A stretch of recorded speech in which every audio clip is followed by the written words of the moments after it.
अस्सलाम वालेकुम नाज़रीन, हमने पिछले एपिसोड में सूरह बकरा आयत नंबर 220 तक का लफ्ज़ी तर्जुमा बयान किया था। आज मैं आयत नंबर 221 से सूरह बकरा का लफ्ज़ी तर्जुमा बयान करने जा रहा हूँ। तो मैं शुरू करता हूँ।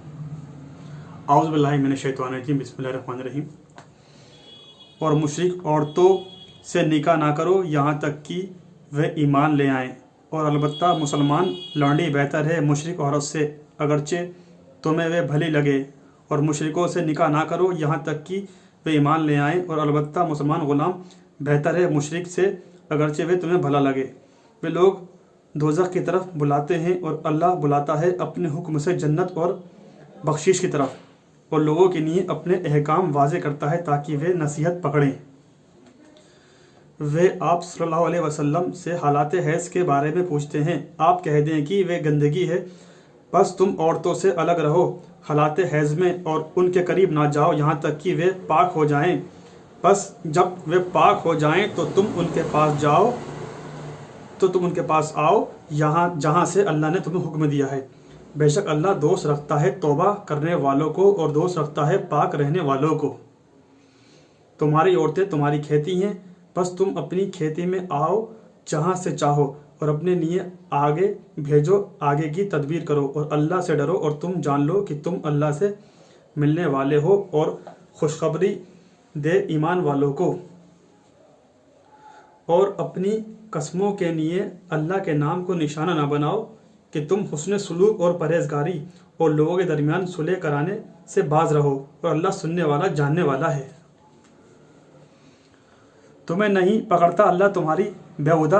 कसमों पर, लेकिन तुम्हें पकड़ता है उस पर जो तुम्हारे दिलों ने कमाया इरादे से किया, और अल्लाह बख्शने वाला बुर्दबार है। उन लोगों के लिए जो अपनी औरतों के पास ना जाने की कसम खाते हैं, इंतज़ार करना है 4 माह, फिर वे रुजू कर लें तो बेशक अल्लाह बख्शने वाला रहम करने वाला है। और अगर उन्होंने तलाक का इरादा कर लिया तो बेशक अल्लाह सुनने वाला जानने वाला है। और तलाक याफ्ता औरतें अपने तय इंतज़ार करें 3 हैज़ तक, और उनके लिए जायज़ नहीं कि वे छुपाएं जो अल्लाह ने उनके रहमों में पैदा किया, अगर वे अल्लाह और यौम आखिरत पर ईमान रखती हैं, और उनके खाबिन उनकी वापसी के ज़्यादा हकदार हैं। उस मुद्दत में अगर वे बेहतरी हुस्न सलूक करना चाहें, और औरतों के लिए हक़ है जैसे औरतों पर मर्दों का हक़ है दस्तूर के मुताबिक, और मर्दों का उन पर एक दर्जा बरतरी है। अल्लाह गालिब हिकमत वाला है। तलाक 2 बार है, फिर रोक लेना है दस्तूर के मुताबिक, या रुखसत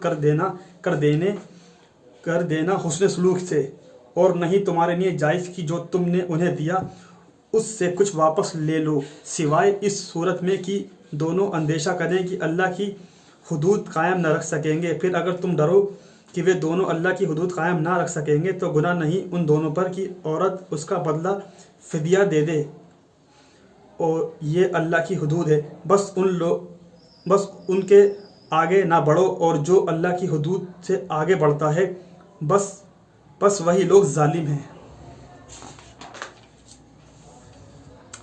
बस अगर उसको तलाक दे दी तो जायज़ नहीं कि उसके लिए उसके बाद यहाँ तक कि वे उसके अलावा किसी दूसरे खाविन से निकाह कर ले। फिर अगर वे उसे तलाक दे दे तो गुनाह नहीं उन दोनों पर, अगर वे रुजू कर लें, बशर्त ये कि वे ख्याल करें कि वे अल्लाह की हुदूद कायम रखेंगे, और यह अल्लाह की हुदूद है, वे उन्हें जानने वालों के लिए वाज़े करता है। और जब तुम औरतों को तलाक दे दो फिर वे अपनी इद्दत पूरी कर लें तो उनको दस्तूर के मुताबिक रोको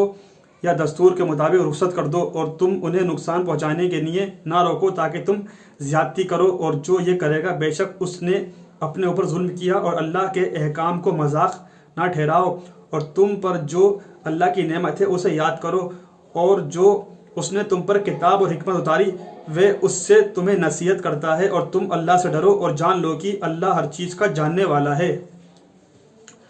और जब तुम औरतों को तलाक दे दो फिर वे पूरी कर लें अपनी इद्दत, तो उन्हें अपने खाविंदों से जिन पर तजवीज़ हो रही है निकाह करने से ना रोको जब वे राज़ी हों आपस में दस्तूर के मुताबिक। ये उसको नसीहत की जाती है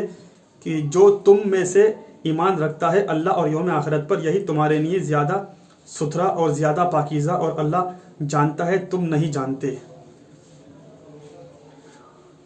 اور مائیں اپنی اولاد کو پورے 2 سال دودھ پلائیں، جو باپ دودھ پلانے کی مدت پوری کرنا چاہے، اور ان ماؤں کا کھانا اور ان کا لباس باپ پر واجب ہے دستور کے مطابق، اور کسی کو تکلیف نہیں دی جاتی مگر اس کی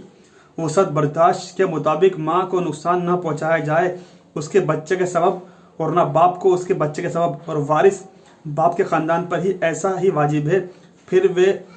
اگر وہ دونوں دودھ چھڑانا چاہیں آپس کی رضامندی اور مشورے سے تو دونوں پر کوئی گناہ نہیں، اور اگر تم چاہو کہ اپنی اولاد کو دودھ پلاؤ غیر عورت سے تو تم پر کوئی گناہ نہیں، جب کہ تم دستور کے مطابق ان کے حوالے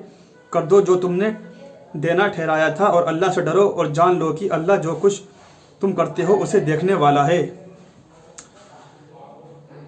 اور تم میں سے جو لوگ وفات پا جائیں اور چھوڑ جائیں بیویاں و بیوائیں اپنے آپ کو انتظار میں رکھیں 4 ماہ 10 دن، پھر وہ اپنی مدت کو پہنچ جائیں، عدت پوری کر لیں، تو اس میں تم پر کوئی گناہ نہیں جو وہ اپنے حق میں کریں دستور کے مطابق، اور جو تم کرتے ہو اللہ اس سے باخبر ہے۔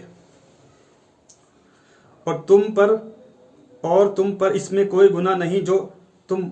اشارے کنائے میں عورتوں کو نکاح کا پیغام دو یا اپنے دلوں میں چھپاؤ، اللہ جانتا ہے کہ تم جلد ان سے ذکر کر دو گے، لیکن ان سے چھپ کر نکاح کا وعدہ نہ کرو مگر یہ کہ تم دستور کے مطابق بات کرو، اور نکاح کی گرہ باندھنے کا پکا ارادہ نہ کرو یہاں تک کہ عدت اپنی مدت تک پہنچ جائے، اور جان لو کہ جو کچھ تمہارے دلوں میں ہے اللہ جانتا ہے، سو تم اس سے ڈرو اور جان لو کہ اللہ بخشنے والا تحمل والا ہے۔ تم پر کوئی گناہ نہیں اگر تم عورتوں کو طلاق دو جب کہ تم نے انہیں ہاتھ نہ لگایا ہو یا ان کے لیے مہر مقرر نہ کیا ہو، اور انہیں خرچ دو خوشحال پر اس کی حیثیت کے مطابق، اور تنگدست پر اس کی حیثیت کے مطابق۔ خرچ دستور کے مطابق دینا نیکوکاروں پر لازم ہے،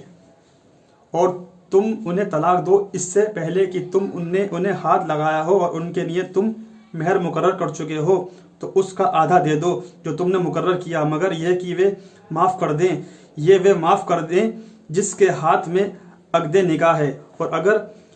تم معاف کر دو تو یہ پرہیزگاری کے قریب تر ہے، اور باہم احسان کرنا نہ بھولو، بے شک جو کچھ تم کرتے ہو اللہ اسے دیکھتا ہے۔ تم نمازوں کی حفاظت کرو، خاص کر درمیانی نماز کی، اور اللہ کے لیے فرما بردار بن کر کھڑے رہو۔ پھر اگر تمہیں ڈر ہو تو پیادہ پا یا سوار ادا کرو، پھر جب امن پاؤ تو اللہ کو یاد کرو جیسا کہ اس نے تمہیں سکھایا ہے جو تم نہ تھے جانتے۔ اور جو لوگ تم میں سے وفات پا جائیں اور بیویاں چھوڑ جائیں تو اپنی بیویوں کے لیے 1 سال تک نان نفقہ کی وصیت کر نکالے بغیر، پھر اگر وہ خود نکل جائے تو تم پر کوئی گناہ نہیں جو وہ اپنے تئی دستور کے مطابق کرے، اور اللہ غالب حکمت والا ہے۔ ناظرین، یہ تھا سورہ بقرہ آیت نمبر 221 سے لے کر کے آیت نمبر 240 تک کا لفظی ترجمہ۔ انشاءاللہ اس کے آگے کے ایپیسوڈ میں اس کے آگے کا لفظی ترجمہ بیان کریں گے، تب تک کے لیے آپ سے اجازت چاہتا ہوں۔ السلام علیکم ورحمۃ اللہ وبرکاتہ۔